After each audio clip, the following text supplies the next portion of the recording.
Kaibigan, napakabuti pa rin ang Panginoong Diyos sa atin sapagkat nakasama natin siya sa mga nakalipas na pag-aaral natin sa buong nakalipas na sanlinggo.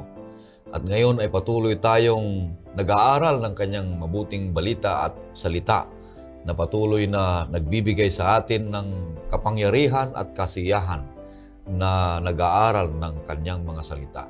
Na patuloy tayong mag-aaral ang huling trimestre na ang pamagat nito ay misyon ng Diyos, misyon ko. Purihin ang Diyos sapagkat patuloy tayong nagpapalakasan ng kanyang mga banal na salita. Laging fresh sa ating isipan na ito'y nagbibigay sa atin ng panibagong pag-asa na patuloy na sumasampalataya sa ating Panginoong Diyos. Taglay natin ang lakas at sayang naglilingkod habang naghihintay sa malapit na kanyang pagdating. Ito po ang iyong lingkod, Pastor Ray Urbi, bilang facilitator sa ating pag-aaral ngayong oras na ito.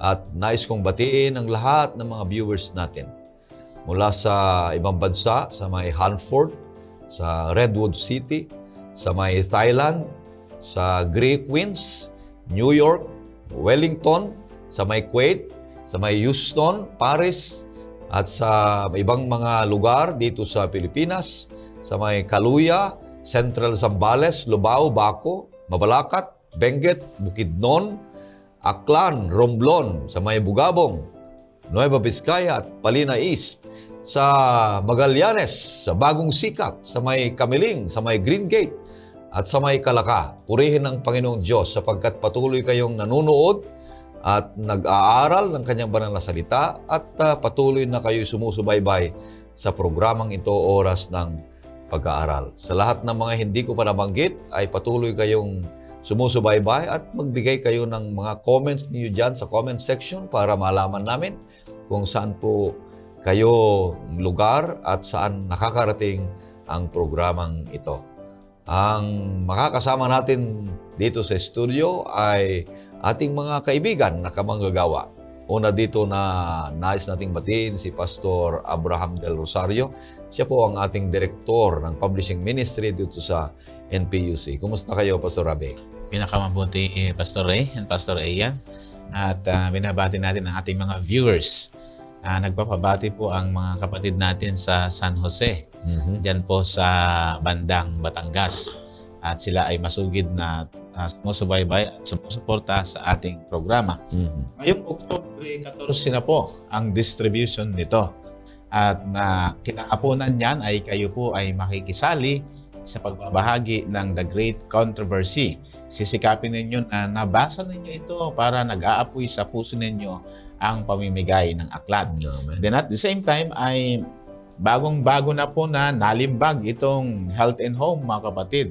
At ang ating model dito ay si Michael V. na talagang nakita niya ang kagandahan ng aklat ng Health and Home na inilimbag ng Philippine Publishing House. Ang pangalawang makakasama natin dito, kaibigan, ay si Pastor Ian Felicitas. Siya po ang bagong Mission Refocus Director ng Southern Asia Pacific Division. Siya po ay narito ngayon upang kasama natin sa pag-aaral ng ating leksyon. Kumusta kayo, Pastor Ian? Mabuti naman po, Pastor Ray, Pastor Abe, at sa inyong lahat.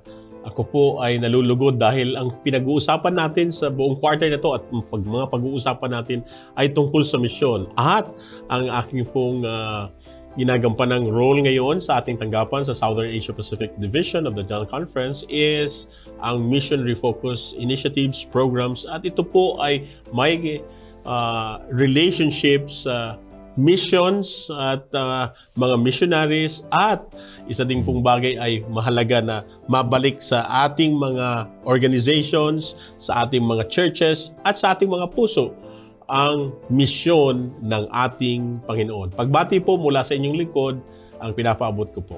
Maraming salamat, Pastor Ian. Tayo po ay magpapatuloy na mag-aaral at nianyahan kita, kaibigan, ng maikling panalangin. Panginoong Diyos, narito ang iyong mga lingkod. Mag-aaral po kami ng iyong mga salita. Pagpalain ang bawat isa sa amin, na nawa ang karunungan ng langit, ang aming matagpuan at maranasan. Pagpalain din lahat ng mga viewers namin, Panginoong Diyos, na magkaisa kami, na magpalakas ng pananampalataya at malalim ang aming pagkaunawa sa aming pag-aaral ngayon. Patawarin kami, Panginoong Diyos, sa aming mga kasalanan. Ganon din po ang pagpapatawad namin sa mga nagkasala sa amin. Ito hiling namin sa pangalan ng aming Panginoong Jesus. Amen. Ang pamagat ng ating pangalawang paksa ay ang misyon ng Diyos sa atin. Ikalawang bahagi. Ito'y matatagpuan sa Mateo 28:19. Kaya't ito'y sinasabi, kaya't sa paghayo ninyo, gawin ninyong alagad ang lahat ng mga bansa. Bautismuhan ninyo sila sa pangalan ng Ama at ng Anak at ng Espiritu Santo. Kaibigan, napakaganda ang ating leksyon ngayon sapagkat nasa pangalawang bahagi na tayo ng misyon ng Diyos ay para sa atin. Ngunit ito'y tatalakayan natin na may 3 bahagi para madali ang pag-summarize ng ating leksyon. At talastasin natin ito at pag-aaralan. Ang unang punto dito ay He shaped the mission, ang Panginoong Diyos. Ang pangalawa ay He shared disciple making. Ang pangatlo ay He spread the eternal message. At ito'y mapapag-aralan natin at magkaroon tayo ng interaction. Pagkatapos nito ay tatapusin natin sa isang awitin at panalangin. Ipapaliwanag sa atin, kaibigan, ang unang punto dito na sinasabi dito ay He shaped the mission. Ipapaliwanag sa atin ni Pastor Ian. Pastor Ian. Maraming salamat, Pastor Ray, Pastor Abe. Alam niyo mga kapatid, pinag-aralan na po natin sa nakalipas na week at sa mga leksyon nating nakalipas na mga ilang araw na po, ang tungkol sa ang Diyos, ang siyang may akda, siya ang pinamalimulaan ng mission. Pero makikita po natin dito ang isang mahalagang talata.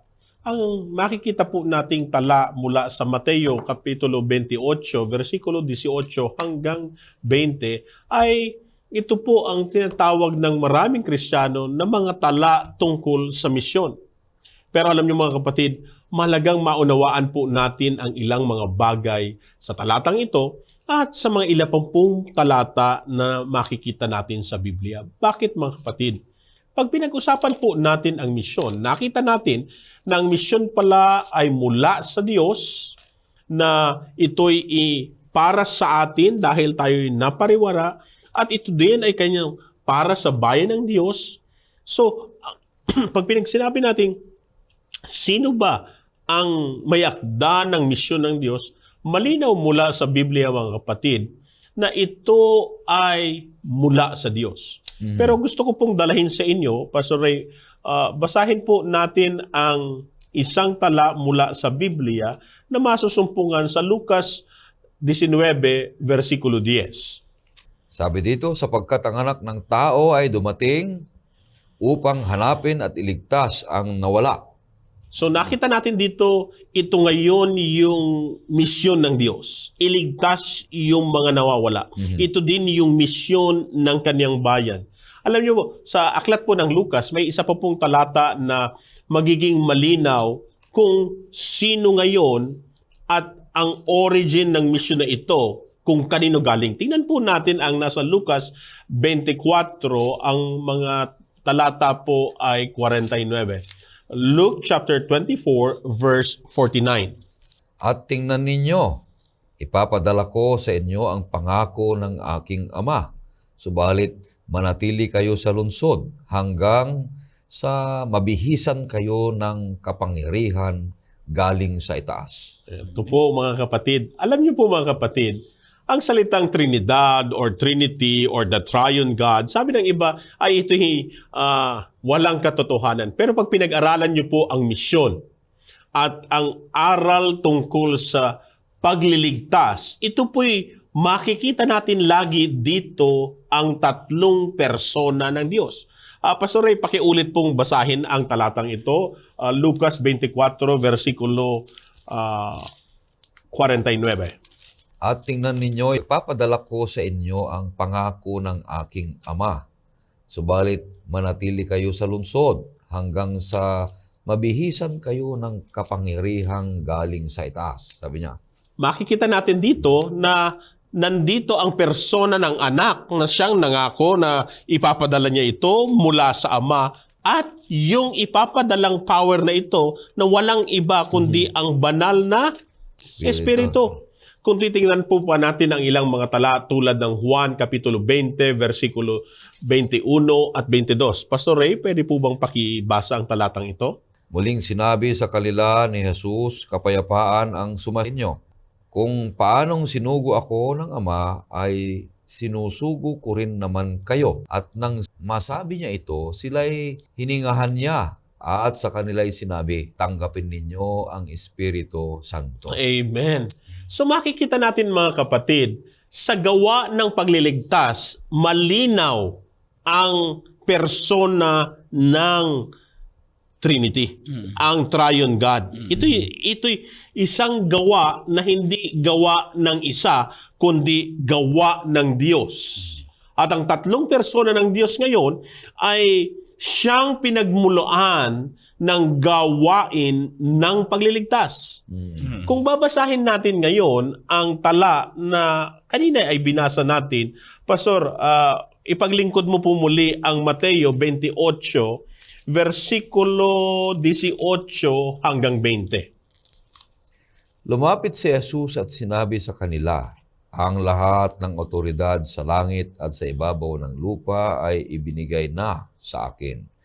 Kaya't sa paghayo ninyo, gawin ninyong alagad ang lahat ng mga bansa. Bautismuhan ninyo sila sa pangalan ng Ama, Anak at Espiritu Santo. At turuan silang sundin ang lahat ng mga bagay na iniutos ko sa inyo. At narito, ako'y kasama ninyong palagi hanggang sa katapusan ng panahon.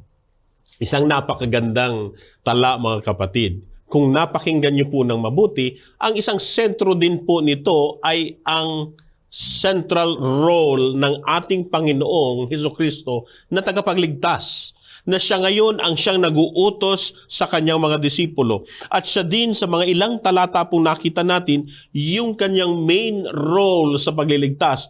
Pero hindi nawaglit ang role ng banal na Espiritu at ang role ng Ama. Kung titignan din natin po mga kapatid, ang talatang ito, the Lord that shapes the mission, makikita natin that the mission originates from the Triune God. And the mission centers on who Jesus Christ is.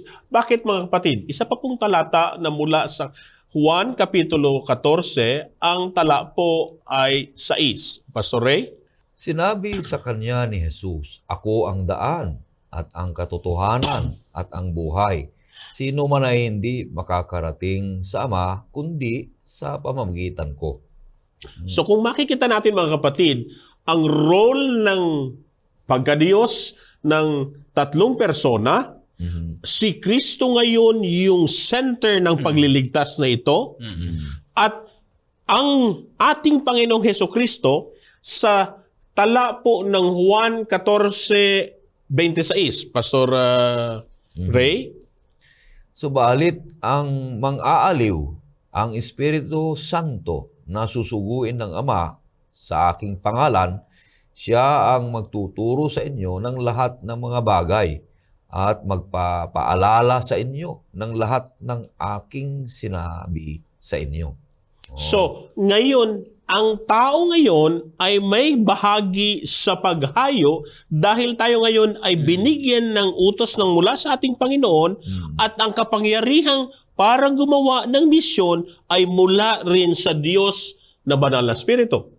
Sa madadalit salita mga kapatid, kung pag-aaralan natin ang Mateo Kapitulo 28 mga kapatid, ito ay sumasagot sa tanong na kung sino ang nagsugo sa atin.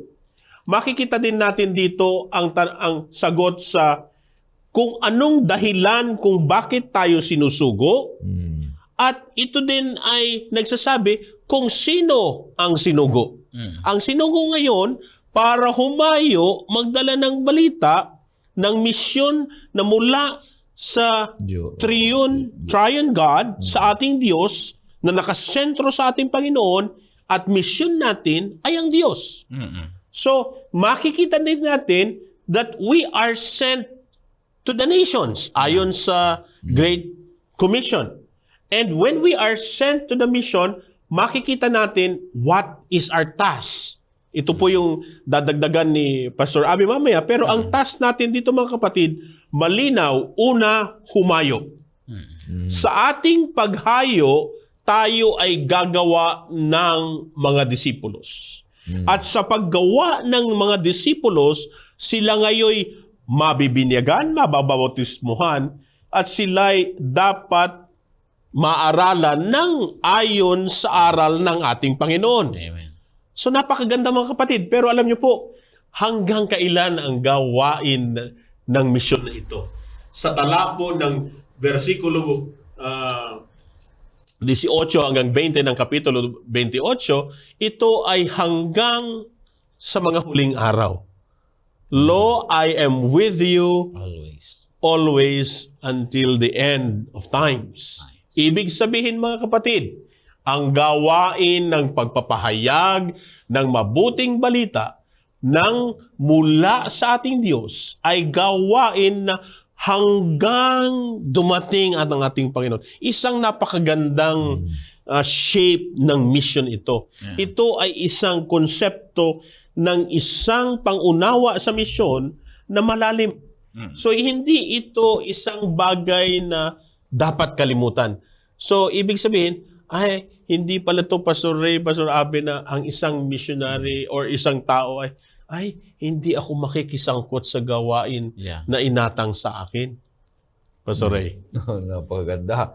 Kaya purihin ang Panginoon Diyos, kaibigan, na ang Panginoong Diyos, ang Ama, Anak, at Espiritu Santo ay naiplano na ang pagliligtas. Naiplano na ang misyon ng pagliligtas bago palalahin ang tao. At ang pagliligtas na ito ay ang sinabi mo, ang nagsugo, ang Ama.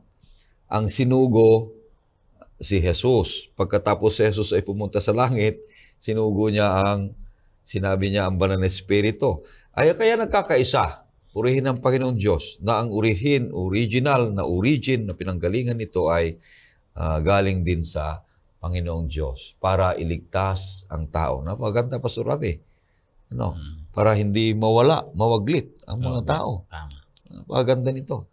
Anong komento mo dito at share mo dito sa unang paksa dito na sinasabi? Magaling ang pagkakahanay ng ating pagkabanggit ng ating pastor na Pastor talagang ang missionary strategy ng Panginoon ay ibinigay niya sa atin. Simula nung tayo ay tinawagan, nilalang at kinomisyon ng Diyos. At yan nakalatag kanina sa binasa at ipinaliwanag ng ating kaibigan. At huwag nating kakalimutan na ang misyon ay galing sa Diyos. Hindi dinisenyo ng organisasyon o ng tao, kundi ang Diyos ang may misyon. Ang misyon na yun ay magligtas ng kaluluwa. Amen. Yan yung misyon. So ngayon ay ating makikita sa mga kasunod na pag-aaralan natin, Pastor Ray, kung paano natin gaganapin nakabahagi tayo sa misyon. So yung pangalawang punto na binanggit mo kanina ay share disciple making.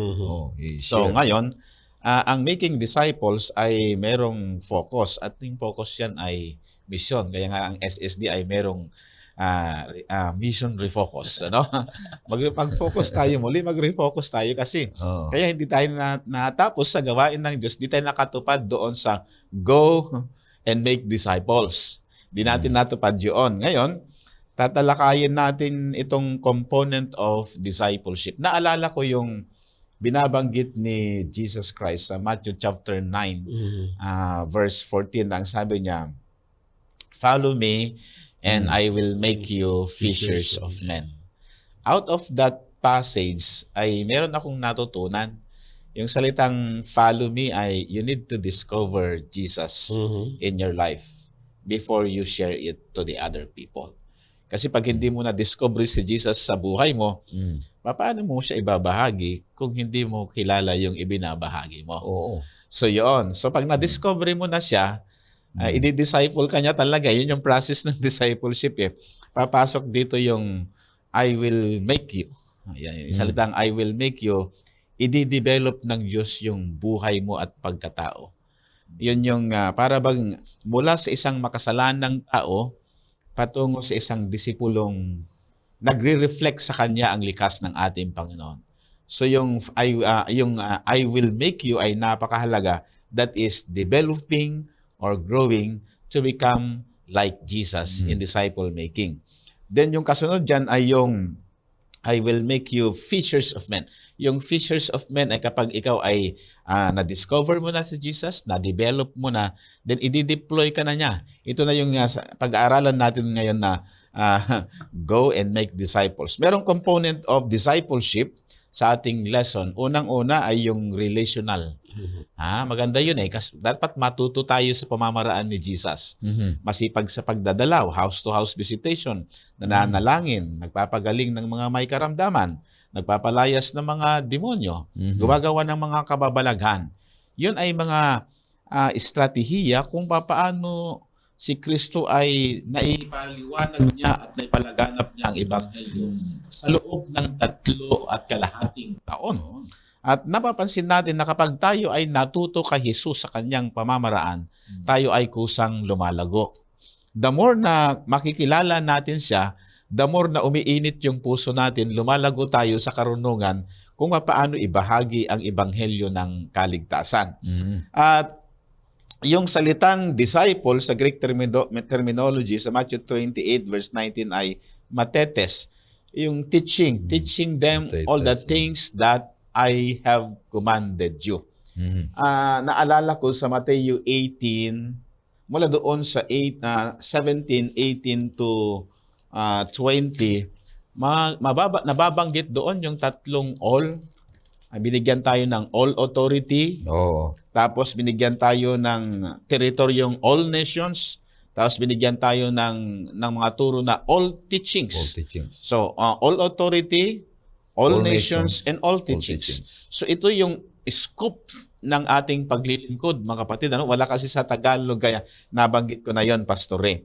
So yun ay rational na paglilingkod. Yun yung first component of discipleship. Dapat matuto tayo sa pamamaraan at karunungan ng ating Panginoon. Pangalawang nakita ko sa lesson natin ay ito yung relational. Ang discipleship ay marunong kang makitungo sa kapwa-tao. Magre-reflect yung magandang pakikitungo mo sa Diyos sa pakikitungo mo sa kapwa-tao. Kasi ang pagbabahagi ng ebanghelyo ay relasyon.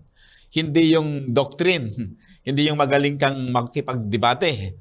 Hindi yung memorize mo yung Bible. Hindi yung magaling kang mag-outline.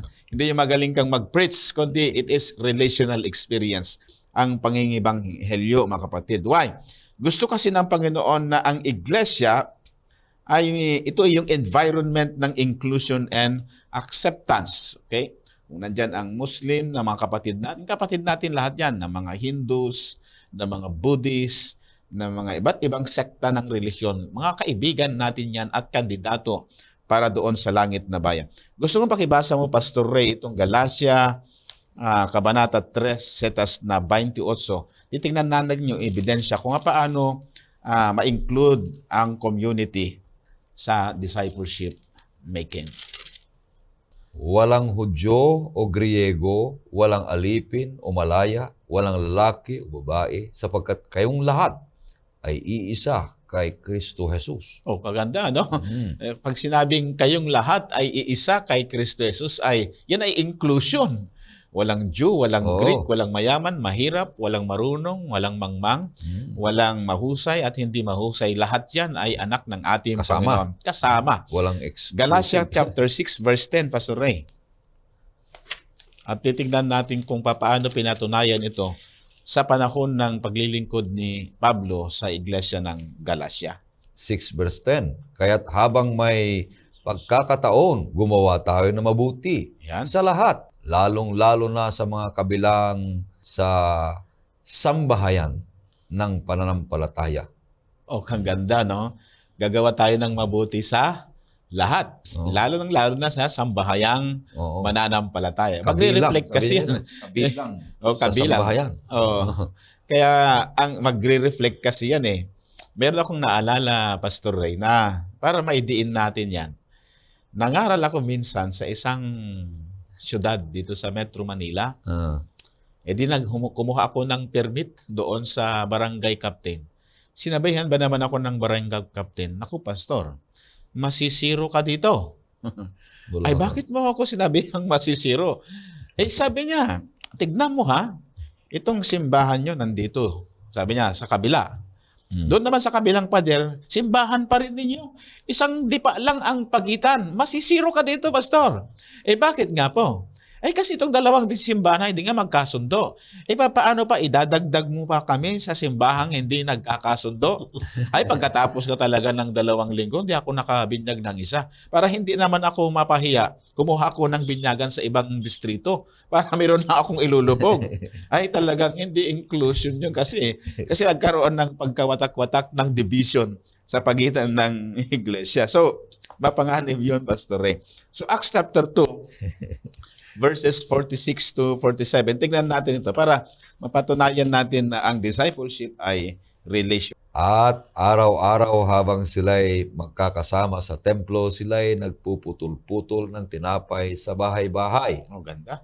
At nagsasalo-salo na may galak at tapat na puso. 47. Na nagpupuri sa Diyos at nagtatamo ng lugod sa lahat ng tao at idinaragdag sa kanila ng Panginoon araw-araw ang mga naliligtas. Kaganda pala ng isang iglesia na makita mo, parating nag-fellowship, ano? Nagkakainan, nagdadalanginan, Salo-salo. nagdadamayan, nagsasalo-salo, na nagpupuri sa Diyos, na nagtatamo ng Galak. ng galak sa lahat ng mga tao. At ang ginawa ng nangyari sa Aklat ng Magawa, araw-araw ay nagdadagdag ng makaanim ng iglesia. Kasi may inggit sila yung mainit na fellowship ba, Pastor? Pero yung kaninang kinuwento ko, paano maiinggit sila sa ating nagbabangayan yung dalawa, gera sa pagitan ng dalawang simbahan. Ay, masama. Ay, masama. Ay, talaga sabi nga ng barangay captain, idadagdag mo pa kami, Pastor, sa kaguluhan ng inyong simbahan? Hindi na. Di ba? So ito ay talagang relational talaga ang ebanghelyo, Pastor. Yung last na component ng discipleship making ay missional. Yung meron kang init sa pagbabahagi ng iyong pananampalataya, ito yung make disciples. Hango ito sa Greek terminology na mateteosate. Ito ay panawagan na tayo makisangkot sa misyon at doblehin natin ang ating sarili. Dadami ang Pastor Ray, dadami ang Pastor Ian, kasi yun ang goal natin. Paramihin natin si Kristo sa ating buhay upang kung magkaganon ay makakauwi na tayo doon sa langit na bayan. Kasi ang command niya ay, go and make disciples. Pagkaganda, Pastor. Ano? Pastor Ian. Alam nyo, Pastor Ray, Pastor Abe, yung pong talatang ito ay lubhang pinagdidebatihan ng mga academicians kung ano ba ang utos dito. Kaya yung iba, sabi nila, hindi na mahalaga yung hindi original na command. Alam niyo kung ba mga kapatid, pag tinignan niyo yung original dito, akala natin yung go, teaching, baptizing are not actual verbs in the Greek. Ang verb doon, which is na command, is to make disciples. Make disciples yung actual. Yung iba ay pinahalagahan yung paghayo lang. Basta humayo lang tayo ng humayo. Pero there should be a balanced way to look at it. Yes, the command for us is to make disciples. And yung mga the not so verbs, ika nga po, ang tawag doon ay participles, the going, the baptizing, and the teaching are because we're making disciples, thus we go. We baptize, we teach them to observe all things that the command of the Lord. And that makes a better way of looking at the Great Commission. Kasi ang iba mga kapatid, ang tingin nila sa Great Commission is a great option. Yeah. Ang iba naman is they look at the Great Commission as the great o mission. Oo. Hindi na tayo kailangang humayo kasi ang Diyos naman magliligtas, bahala na siya dyan. Oo, may kapangyarihan So, naman siya. Kaya yan. Hindi na ang pagsangkot sa gawaing misyonero ay hindi na mahalaga. Ito po yung nire-raise ni Pastor Abet, napakagandang paalala sa atin na tayong lahat na tinanggap si Kristo ngayon ay disipulos. Tama po yung sinabi ni Pastor Abet kanina. Dahil ang isang disipulo sa Biblia ay kung ano ang ginawa ng kaniyang master. At ang master natin, malinaw sa Biblia, ay ang ating Panginoong Hesus. Kung paano siya humakbang, gumawa, ay gayon din tayo. So, tayo ngayon ay disipulo, learner, nung tagapagturo na si Jesus. At kung anong ginawa niya, ay gagawin din natin. Ano bang ginawa ng ating Panginoon? Diyos, nagkatawang tao upang iligtas tayo. Missionary po. Missional objectives of who Christ is. Ibig sabihin, tayo din naman ngayon, na mga tao ngayon, na nagpasakop ng buhay natin sa ating Panginoon, ang buhay din natin ay dapat missional life. Amen. Maganda. Ibig sabihin pa nito ay parang naliliwanagan tayo ng mas maayos. Yeah. Dahil nandito ang Mission Refocus Director. Kaibigan, karamihan, aminin na natin na tayo'y humahayo para magbinyag. Paramihan ng binyagan. Oo. Pero ang pinaka-focus pala nito, kaya karamihan, ang focus natin ay yung binyagan, bilang ng binyagan. Pero ngayon, magre-refocus tayo ngayon na kaya tayo'y nagbibinyag, nagtuturo at humahayo dahil gumagawa tayo ng mga alagad ng Panginoong Hesus. Kasi ang utos ng ating Panginoon, yung ding namang nagpasakop sa Kanya ay magpapatuloy na maging discipler, Yeah. missionary, upang ang gawain ng Diyos, ang sabi po ng tala, teaching them to observe all things that I have commanded you, lo, I am with you always, even at the end of the age. That means, ang gawain po ng Great Commission will continue until the end of time. Kasi nandiyan ang Panginoon Oo. lagi. So, gawain siya, nakasama natin ang Panginoon, gawain siya na dapat tayong magpatuloy. Hindi tayo dapat, na-reach na natin yung, seating capacity na yung church natin, tama na. Or sabihin natin, 12 na yung membership ng care group natin, wag na tayong magdagdag at gumawa pa ng mga bagong care group. Hindi, kapatid. Ang misyon natin ngayon ay patuloy nating abutin ang mga taong hindi pa naabot. Kasi mamaya mga kapatid, pag-usapan natin ng konti, yung arena po ng misyon. Yung everlasting gospel ay para sa lahat. And itong konteksto ng mensahe ng Remnant Church, ng huling iglesia sa mga huling araw, ay mensahe na para sa sanlibutan. Hindi siya para sa ilan lamang, kundi isang mensaheng para sa lahat. Dahil ito'y tungkol sa Diyos, tungkol sa paghukom niya, tungkol sa pagbabalik niya. Kaya napakaganda. Ang pangalawang punto ay He shared disciple making. Ang Panginoong Hesus ay pinakita niya kung papaano gagawa ng disipulo.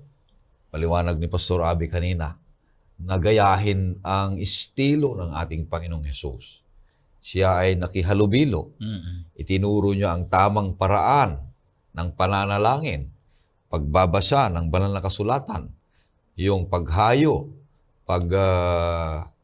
pagkikipaghalubilo sa mga tao, titingin sa mga kailangan nila sa pang-araw-araw.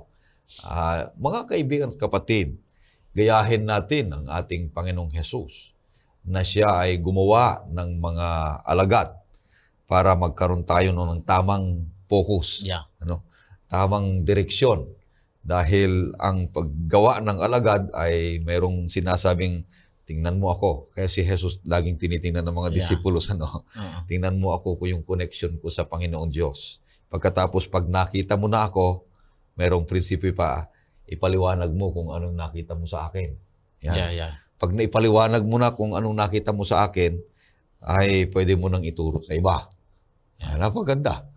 Yun lang ang mga proseso. Tingnan mo ako. Tingnan natin ang ating Panginoong Hesus. Kung anong meron siya, paliwanag natin sa iba. Pag naipaliwanag na natin sa iba, ipakita natin sa iba. At gagawa tayo ng mga disipulo, kagaya na ang mga kaibigan at mga kapatid. Kaya walang kawala na ang bawat isa sa inyo ay hindi manatiling kaanib lamang ng iglesia, Pastor Ray, Pastor Ian. Wala. Hindi ka lalago. Hindi mo mararanasan yung ligaya ng buhay na paglilingkod sa Panginoong Diyos. At ligaya ng paglilingkod at paghihintay sa kanyang malapit na parating. Kung hindi ka makibahagi sa kanyang gawain ng paggawa ng disipulo. Hahayo ka nga, pero iba naman ang ginagawa mo. Hahayo ka para maghanap ng kagaya mong mananampalataya na matibay na kagaya ng ating Panginoong Yesus. Na maayos, na hindi nakikipag-away na naghahatian. Para Kaya maganda ito, kaibigan. Gayain natin ang ating Panginoong Yesus na yung pamamaraan niya ng paggawa ng mga disipulo. Malaking diferensya o kaya pagbabago ang bawat isa. Magkalayo yung isang kaanib lamang at saka isang alagad. Yung kaanib ay naghihintay ng pagdadalaw. Pero yung alagad, nagdadalaw.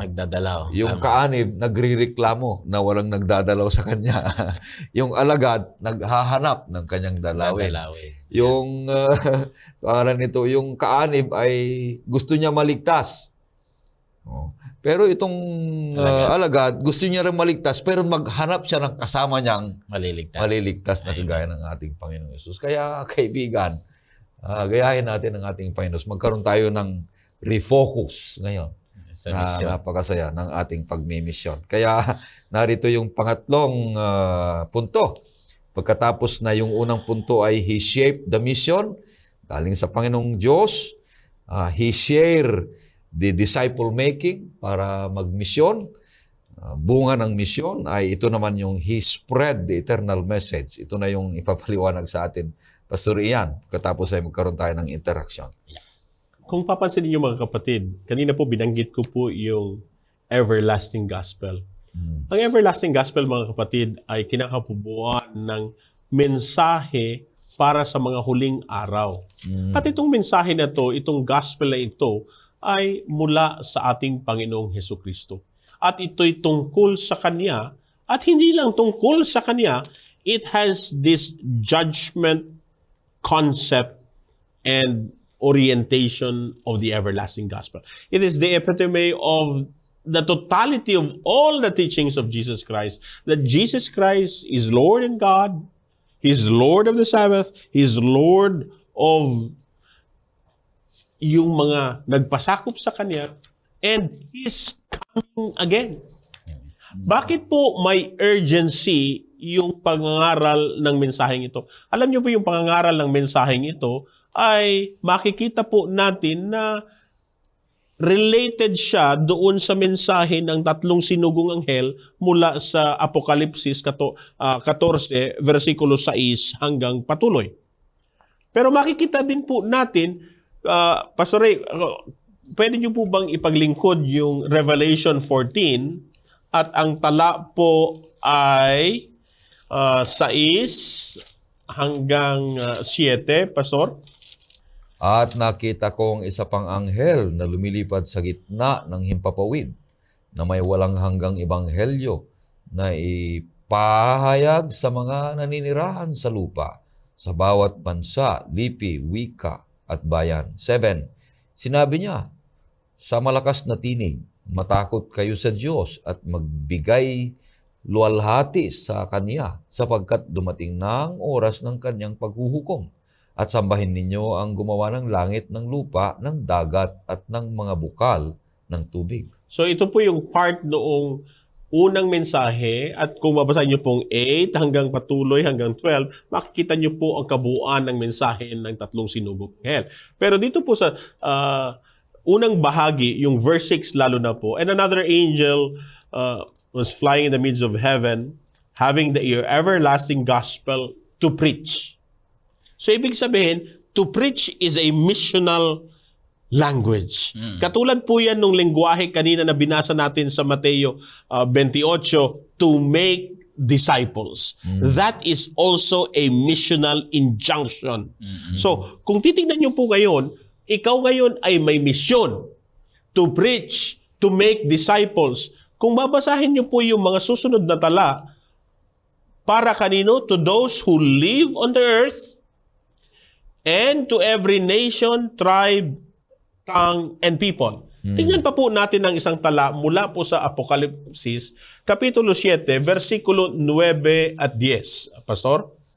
Pagkatapos ng mga bagay na ito ay tumingin ako at naroon ang napakaraming tao na di mabilang ng sinuman mula sa bawat bansa, sa lahat ng mga lipi, mga bayan at mga wika na nakatayo sa harapan ng trono at sa harapan ng kordero, na nakasuot ng mapuputing damit at may mga sanga ng palma sa kanilang mga kamay, at nagsisigawan ng may malakas na tinig na nagsasabi, ang pagliligtas ay sa aming Diyos na nakaupo sa trono at sa kordero.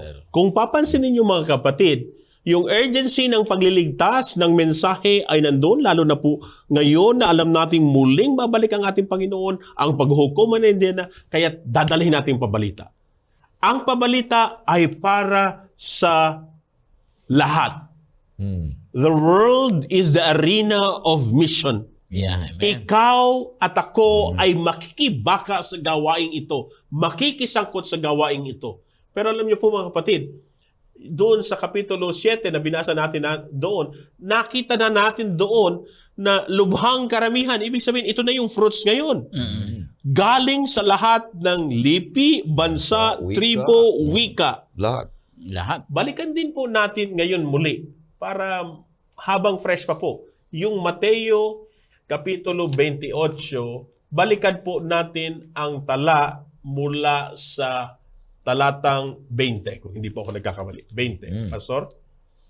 At turuan silang sundin ang lahat ng mga bagay na iniutos ko sa inyo, at narito ako'y kasama ninyo palagi hanggang sa katapusan ng panahon. Ituturo ang lahat. Kung babalikan po natin ang pagbasa ng Great Commission sa 18 and 19, para kanino ito? Sa lahat din ng lipi, sa lahat din ng mga bansa, mga tribo, lingwahe. Alam niyo mga kapatid, ang arena ng misyon at ng gawain ay lubhang napakalawak. Yeah. Pastor Abe, Pastor Ray. Alam niyo po, ako po'y naglalakbay mga ilang buwan pong nakalipas. Nakakita po ako ng isang babasahin, at ito po ay isang National Geographic magazine. Nagulat po ako dahil doon sa National Geographic magazine na issue po, kung hindi po ako nagkakamali, ay July, if not August of this year. Ang sabi po doon ay world population is at 8 billion. Wow. Wow! Alam niyo mga kapatid, ito'y lubhang napakalawak na bukiran. Ilan sa 8 billion na katao ang hindi pa naaabot ng mabuting pabalita. Kaibigan, ito ay isang hamon ngayon sa atin na ang gawain ng paggawa ng mga disipulos, ng pangangaral, ng misyon ay tunay na malawak. Malawak ang kailangan natin abutin, at ang urgency na ito ay inihayag na dapat nating gawin. Dapat tayong makisangkot dahil kakaunti ng panahon. Muli nang babalik ang ating Panginoon. Napakaganda na hinahamon ng bawat isa, Pastor Abe, na makisangkot dito. Na hindi lang kumayo, kundi makikisangkot sa gawain ng pagiging alagad. Dahil kung hindi natin gawin ito, matatagalan pa ang Panginoong Diyos na darating. Yeah. Kaya nagpapasalamat tayo sa mga technology na naririto ngayon. Yeah. Aabutin na lahat, Yeah. lahat ng mga bansa. Huwag nating hintayin na ang mga bato ay magsalita para ipabalita ang Panginoong Diyos na kanyang pagliligtas sa Yung- atin. Oo. Ang Biblia, Pastor Abi, Pastor Ray, very strategic yan. Yung pagkasabi niya, lipi, lingwahe, ibig sabihin, there's a strategy on how to reach it already. It's being addressed by the Scripture. Kahit yung pansin ninyo po, yung nasulat sa Gawa, Kapitulo 1, versikulo 8. Pastor Ray, ito po ay huli ko pong Yeah. talata para sa ating mga taga-subaybay Yeah. at tagapakinig at para makita nyo po kung paano po kalinaw ang Biblia para sa atin. Gawa Kapitulo 1, versikulo 8. 1:8, sabi dito, ngunit tatanggap kayo ng pangyarihan pagbaba sa inyo ng Espiritu Santo at kayo'y magiging mga saksi ko sa Jerusalem, sa buong Judea at Samaria hanggang sa kaduduluhang bahagi ng lupa. Tignan nyo mga kapatid, noong sinabi ng Panginoon na ang kanyang mga disipulos, mga tagasunod, ay magiging saksi niya, saan daw po? Una sa Jerusalem, sunod sa Samaria, at sa ends of the earth. Kaduduluhan ng mga ng mundo. Ito po ay isang missional strategy. Kasi nagsimula ka doon sa iyong malapit, malayo-layo, at doon sa pinakamalayo kung nasaan ka. Yeah. This is a strategic approach in preaching. Yeah. It is missiological. Missiological. In short, ito ay nagtuturo sa atin na ang paraan ng pag-abot natin sa mundo ay magsimula din tayo sa ating mga kapitbahay, Yeah. nasa loob ng bahay, Kapamilya, kapitbahay, at palawak ng palawak. Kabarangay. Kabarangay. Ito ay approach, hindi lamang sa missionary approach, hindi lamang sa canvassing, Yeah. kundi sa ating mga Kristiyano ngayon upang abutin ang lubhang karamihan ng pabalitang ito. Alam niyo mga kapatid, ang aklat ng mga gawa, the Book of Acts, pag binasa niyo po siya, ganun din po yung pagkasulat. Yung mga unang naganap, puro nasa Jerusalem. Sumunod, Samaria na. Judea, Pag kita Samaria. nyo, wala na doon sa Judea, Samaria, nandun na sila sa ends of the earth. Tunay na ang hamon ng misyon, mga kapatid, ay isang hamon para abutin ang mas malawak Nawak. na territory. Hindi lamang dapat tayo makontento na, naabot ko na yung pamilya ko, okay na yan. Kami ay masayang naglilingkod, sapat na ito. Hindi po pala Kaanib ganun. pa lang yun. Oo, kaanib pa lang. Hindi pa discipler, no? Hindi pa missionary. Kung sila-sila lang. O, kailangan kung pamilya ka, umabot ka ng pamilya. O, yung inabutan mo ng pamilya, umabot dan ng pamilya. Parang networking ito. Yun ang style ng Panginoong Jesus eh. Pumunta sa lupa, iisa lang siya. Yeah. O, naipanganak, iisa lang siya. Pero nagtawag siya ng mga kasama niya.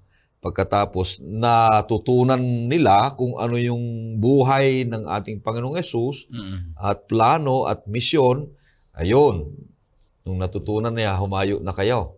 So lahat ng mga disipulo naman, gumawa din naman sila ng kanilang mga disipulo. Yung mga disipulo ng mga disipulo, gumawa din ng disipulo. Nagparami sila. Hindi kaanib, kundi nagiging disipulo. Kung ito yung magiging estilo natin, binigyan na tayo ng banal na espiritu, ng kapangyarihan. Binigyan na tayo ng salita ng Panginoon Diyos, ng strategy. Pero ang kapangyarihan lamang yan ay galing sa ating Panginoong Diyos, ang banal na espiritu. Hingin natin para tayo ay hahayo. Pero hindi ka pwedeng makakahingi ng banal na espiritu ng kapangyarihan pag wala kang planong hahayo. Oo nga. Pero kung may plano ka ng hahayo, ayan na. O kaya nasa iyo ng banal na espiritu, may plano kang hahayo. Mga kaibigan at mga kapatid. Napakaganda ito. Kung gusto mong maramdaman ang saya ng langit, kagaya ng Panginoong Diyos, makibahagi ka na gumawa ng mga disipulo. So, meron pa tayong mga panghuli. Pastor. Mayroon akong nakakita kasi World Arena ang kalaban natin. Oo. Pero may paraan si Paul. Mm. I-share natin itong 2 Timothy chapter 2 verse 2. Mm. Yung sabi niya, Pastor Ray, at ang mga bagay na iyong narinig sa akin, Mm. sa harapan ng maraming saksi, ay siya mo ring ipagkatiwala sa mga taong tapat Mm. na makapagtuturo naman sa iba. Oh. Ito yung process ng multiplication. Mm. Kay Paul, tinuruan niya si Timothy. Mm.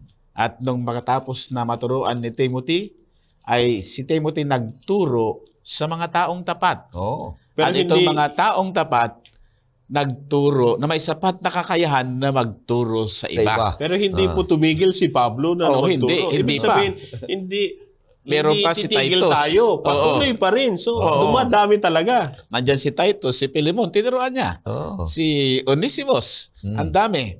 So ang sabi kasi ni Ellen G. White sa Desire of Ages 125, ito ang paalala sa atin, every true disciple is born into the kingdom of God as a missionary. Lahat tayo missionary. Mm. Kasi ang Diyos natin ay missionary. Ay God of Mission. Oo. So ang gusto ng Panginoon sa atin ngayon, sa magitan ng impluensya ng Ebanghelyo, mapagkaisa natin ang mga naligtas sa isang brotherhood, sa isang pananampalataya na nagpaparami ng maraming disipulo. Bakit? Ang mundo ang ating paglilingkuran. Mm. So kailangan ma-reach out natin ang iba't ibang lugar. Ma-reach out natin yung mga iba't ibang bansa, iba't ibang lahi ng mga tao, at iba't ibang lingwahe sa lahat ng mga purok, barangay, sa mga villages. Ito yung territory natin, Pastor Ray at Pastor Ian. Kaya ang ating ito yung ating ultimate place of mission. Nilagay ng Panginoon sa Matthew chapter 28 verses 19 to 20. Yan yung mission natin. Global ang mission natin, hindi local. Kasi yan ay gusto ng Panginoon na makuha lahat ng tao doon sa langit na bayan. Alright, maraming salamat Pastor Abe, Pastor Ian, sa napakagandang mga paliwanag ng ating leksyon.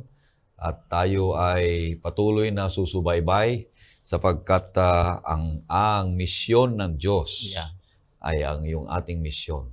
Na ang misyon na yan ay gawing mga alagad ang lahat ng mga tao upang magkaroon sila ng pag-asa ng kaligtasan sa langit na bayan. Kaya sa ating pagtatapos, kaibigan, ay makakarinig tayo ng isang awitin. Pagkatapos nito ay hingin natin si Pastor Abe sa isang panalangin.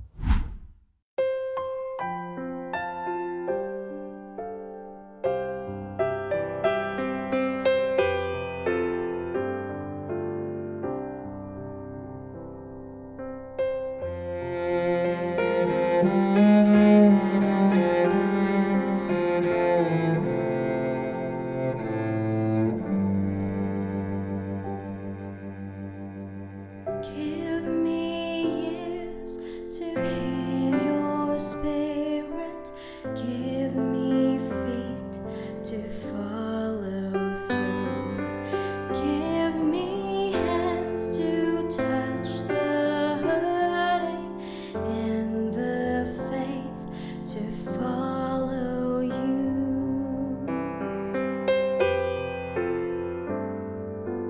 Give me grace to be a servant. Give me mercy for the lost. Give me passion for your glory. Give me passion for the cross. And I will go where there are no easy roads. Leave the comforts that I know. I will go and let this journey be my home. I will go. I will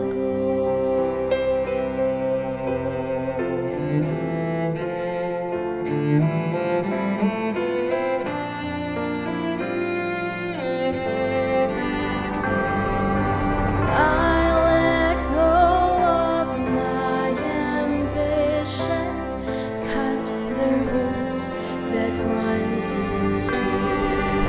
I will learn to give away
manalangin.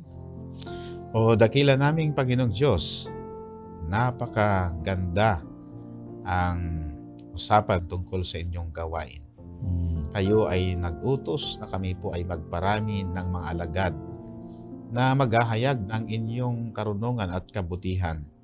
Mga alagad na ang hangarin ay maligtas ang lahat ng mga tao upang kung magkagayon ay darating na po ang wakas.